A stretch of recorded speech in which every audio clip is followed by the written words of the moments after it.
kalau menurut lo ya, yang lo lihat nih, sebenarnya benefits dari PLTS itu apa aja sih? Sebenarnya nih ya, selain listrik lah, dari segi listrik itu, kira-kira efek kehidupan itu apa aja sih? Gini.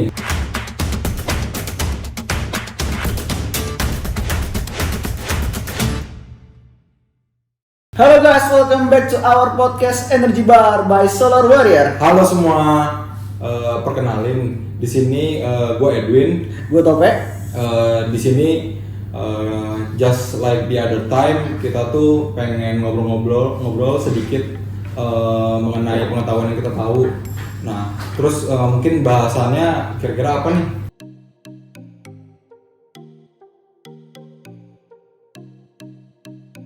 Paling yang pertama kita pengen bahas tentang potensi PLTS di Indonesia. Nah, kelanjutan dari itu kita pasti ada hubungannya dengan ketersediaan lahan di Indonesia dong pastinya. Jelas. Dan terakhir pasti dari semua hal itu yang kita inginkan sebagai masyarakat yaitu keuntungannya kan. Keuntungan jelas banget dari segi finansial, environment atau apapun lah keuntungan yang bisa dipakai dari PLTS. Tapi kita tahan dulu. Di sini kita bukan bermaksud untuk menggurui. Betul. Dan kita di sini hanya sharing aja ya. Iya. Apa yang kita udah alamin dan kita pelajari gitu sih sebenarnya. Kita cuma pengen kasih kalian semua sedikit insights tentang energi itu gimana. Kita pengen kalian ikut sama kita, join our little talks about energy. Oke, paling langsung aja kali ya. Kalau ngomongin potensi di Indonesia, sebenarnya tuh kalau menurut gue, Indonesia tuh cocok banget buat PLTS. Betul. Kenapa? Gue lihat pertama dari cuaca. Di Indonesia simpel, Bu. Cuma dua.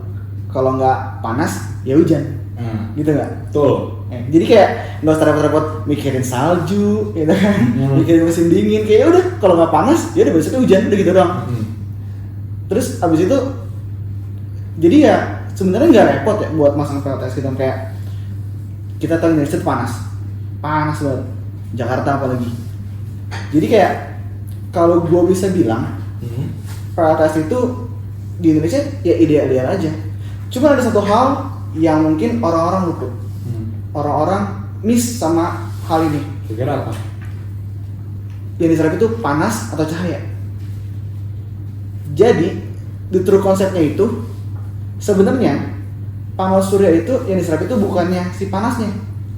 Justru panas itu seperti yang kita tahu kalau misalnya gua waktu kuliah ya, waktu gua kuliah tuh panas itu ada loss atau kerugian. PLTS ini atau panel surya ini dia tuh mengkonversi sinar matahari. Jadi sinar yang mengenai si panel dikonversi menjadi listrik. Itu yang gua tahu dan orang-orang pada ya lost konsep lah di situ. Oh, nah tapi gue juga dengar beberapa keluh kesah nih. Jadi ada yang nanya PLTS tuh kalau misalkan nggak ada matahari atau itu berarti kondisinya pas malam hari kan, itu pertama. Kedua, saat kondisi hujan itu sebenarnya konsep yang benernya tuh gimana sih? Maksudnya yang sesuai. Oke, gitu. jadi kalau sepengetahuan gue ya, bahkan orang tuh sering nanya, berarti kalau malam pakai baterai dong, gitu nggak? Benar kan? Karena orang-orang tuh mikirnya kayak, oh gue pasang PLTS, pasang baterai juga nih. Sedangkan kalau gue bilang harga baterai itu mahal dan umurnya tuh nggak seberapa. Kayak misalkan baterai, anggaplah kita pakai yang sepengetahuan gue ya, yang paling murah tuh yang di golongan lead acid. Lithium tuh lebih canggih lagi dan lebih mahal lagi, dan life cycle atau umur pakai lah ya, umur pakai itu panjangan yang lithium ion. Sedangkan untuk lead acid itu pendek, yang harus diganti. Emang nggak langsung rusak, tapi perlu diganti. Jadi di malam hari sebenarnya kita nggak terlalu baik. Jadi kayak PLTS itu nggak bersahabat sama malam hari. Kenapa? Karena PLTS itu kan nyangkut banget ya. Apa sih kayak depends banget sama matahari, sama cahaya matahari. Nah kalau nggak ada matahari gimana? Gitu kan. Nah kalau nggak ada matahari gimana? Orang pada mikirnya kayak berarti harus beli baterai dong. Sebenarnya enggak.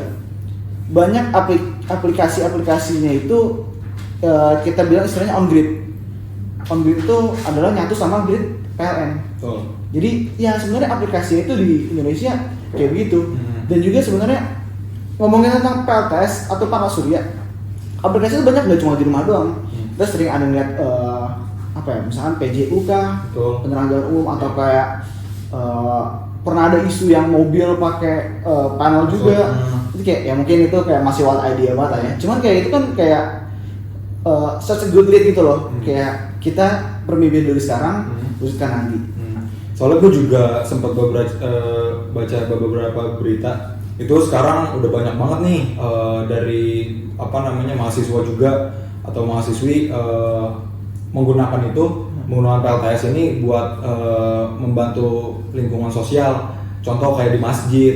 Terus juga untuk gue pernah baca ada jadi dia di sawah dia itu menggunakan PLTS untuk ngebangkitin dan menggerakkan pengusir hama di sawah. Itu contoh kecil sosial gitu yang gue tangkap. Nah pasti kan kita juga ada konsep yang lebih besar kan untuk nantinya gitu kan. Nah dengan hal itu berarti kita kan sebenarnya PLTS itu bisa di mana aja, benar kan? Betul. Jadi kita tarik lagi ke belakang. Dari segi sosial, dari segi residensial, dari segi rumahan di rumah. Kalau ingin kalau rumah lo pakai panas surya, kan energinya itu kayak lo bisa membangkitkan energi lo sendiri. Kayak kita tahu kalau misalkan pembangkit tenaga air pakai generator segede-gede mungkin. Pembangkit listrik tenaga diesel kayak genset itu nggak friendly banget lah sama ekosistem kita. Dengan panas surya cukup pasang aja di atas atap, barengin sebenarnya sama water heater lu dah, gitu kan. Lu dulu fun fact aja nih, intermezzo gue tuh dulu harus bedain mana water heater mana PV.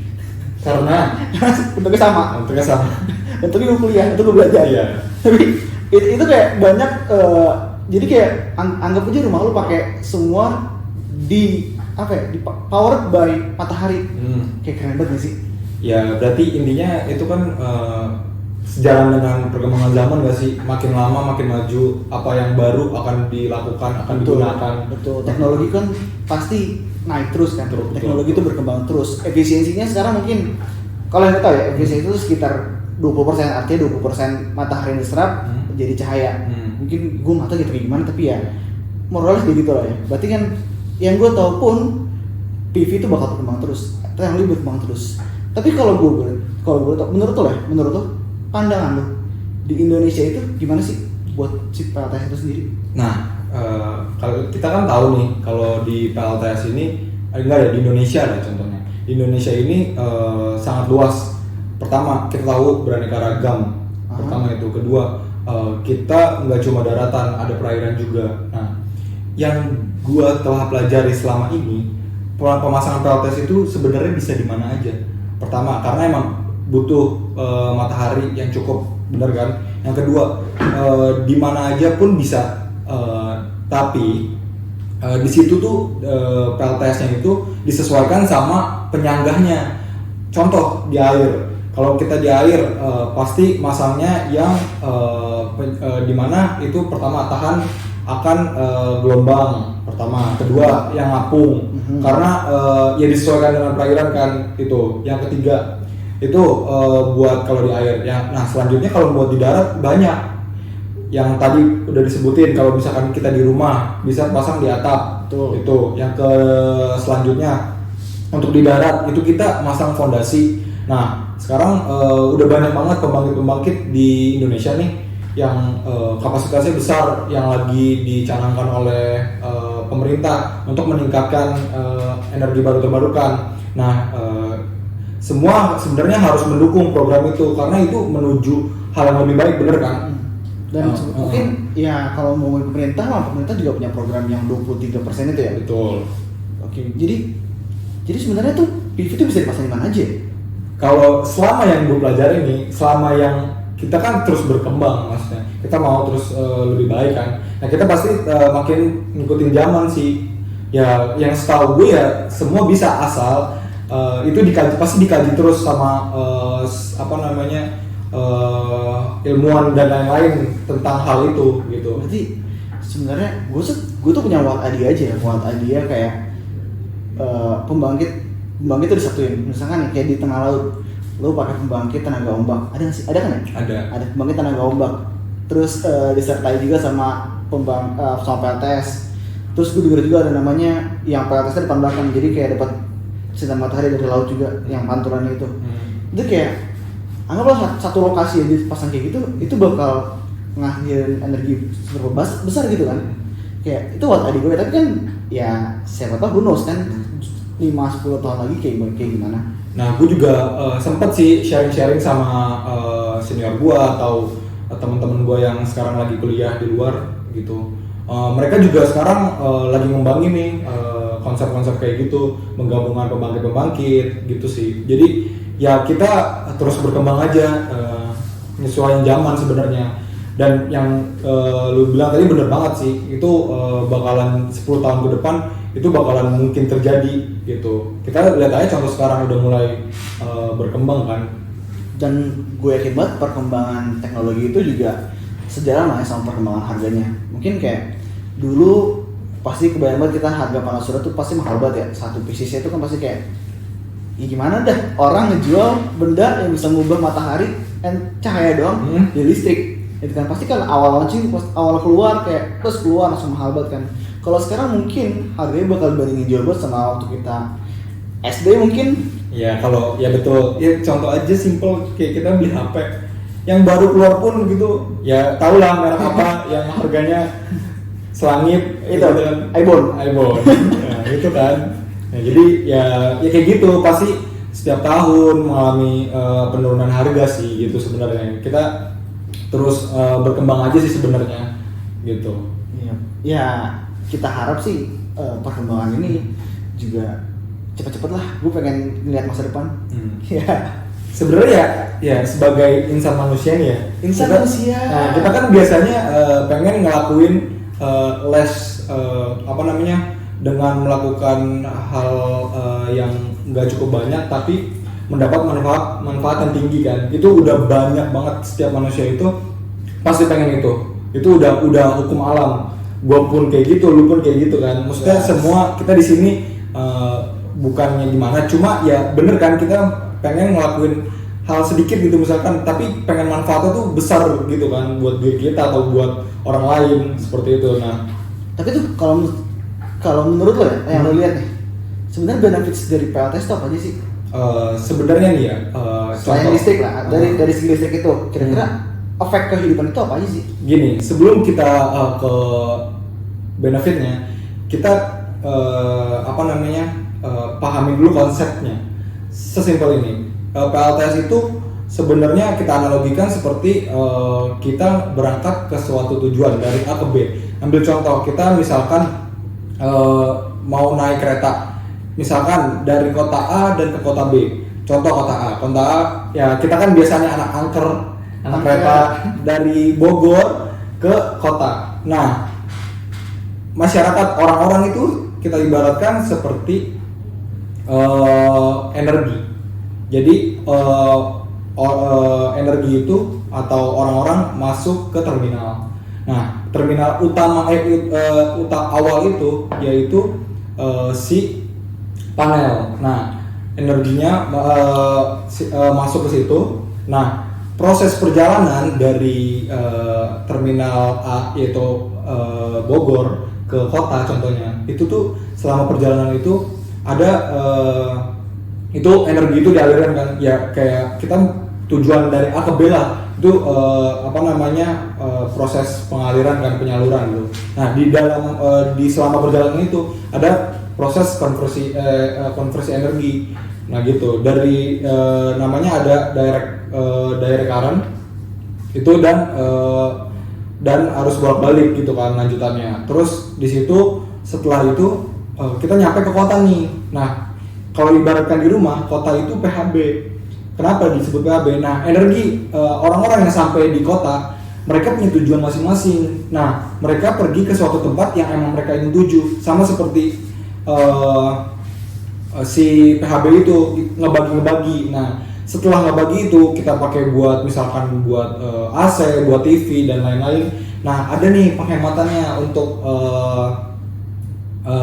misalkan di rumah. Nah, di rumah ada namanya metering, export import. Nah, itu kita hasil misalkan kita cuma pakai misalkan kita menghasilkan 10%, yang kita pakai cuma 70%. Nah, 30% itu keserap ke metering Exim ini. Okay. Nah, gitu. Terus itu bisa jadi nilai benefit buat yang punya rumah itu. Gua kalau gua nggak salah ya.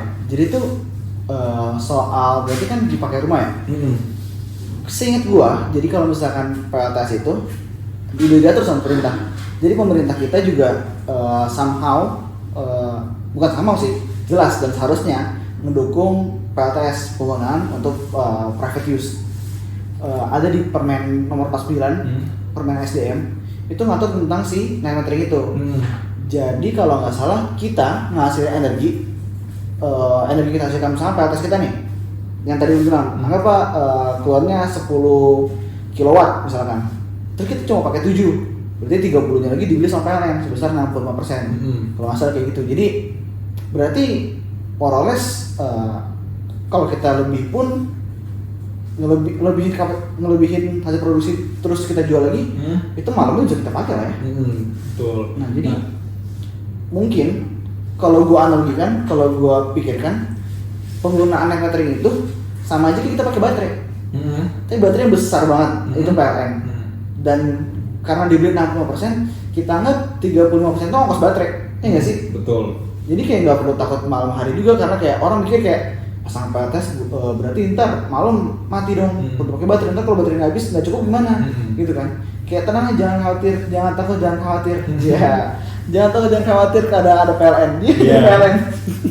Tapi ya, more or less mungkin itu ketakutan orang di situ ya, ketakutan orang-orang soal malam hari gitu kan, ketakutan orang-orang gimana caranya baterai yang harganya mahal itu bisa terjangkau. Tapi ya nggak menutup kemungkinan kayak 5 atau 10 tahun lagi baterai turun. Nah, itu dari sisi penurunan harga. Gue sempat baca, jadi pemerintah atau ada peraturan, jadi PLN tuh nyebut bakalan ada insentif. Insentif? Iya, jadi insentif itu sama seperti tadi 65%. Jadi kayaknya 65% ini akan terus meningkat. Maksudnya ini kan tadi konsep 65% ini tahun ini. Nah, tahun depan itu pemerintah akan ya pasti kalau dari pemikiran gue itu bakalan naik.